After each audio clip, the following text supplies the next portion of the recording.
Kansas Audio presents Black Magic's Prey by Kristin Mctiernan. Narrated by Callie Williams.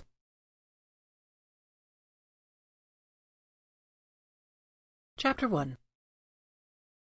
In my junior year of high school, I had to read Moby Dick for honors English. It was a terrible book, honestly, but I loved the opening line, "Call me Ishmael."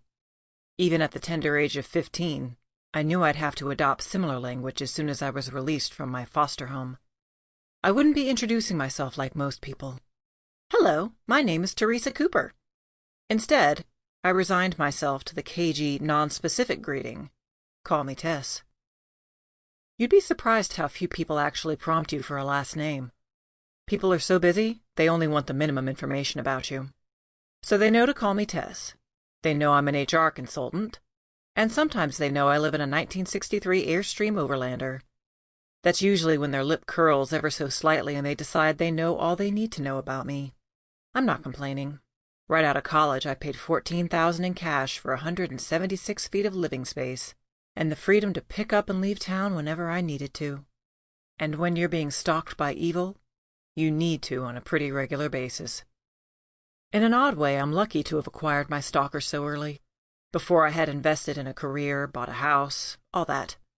I knew when I reached adulthood that living in one place, having a stable 9-to-5, having a relationship, these things were not for me. Instead, I used online universities and took freelance part-time work. I had P.O. boxes, remailing services, not to mention those high-rate check cards instead of a bank account. It's a hassle, all of it. But it's worked. I've had 15 stalker-free years, long enough for me to get my degree and build a damn fine career. Human resources isn't the job field I would have pictured for myself, traveling from city to city, mitigating people's work-related squabbles, but I'm surprisingly good at it. The company I contract with sends me a file for a company, usually somewhere in the Dallas-Fort Worth area. I make one introductory phone call to the client, and then I'm in my truck on the way to the worksite. Nobody bothers me, nobody questions me, and most importantly, nobody remembers me after I'm gone. Well, almost nobody. My neighbor Caroline surprised me this morning, at 5:30 to be exact, by bringing me a birthday cake.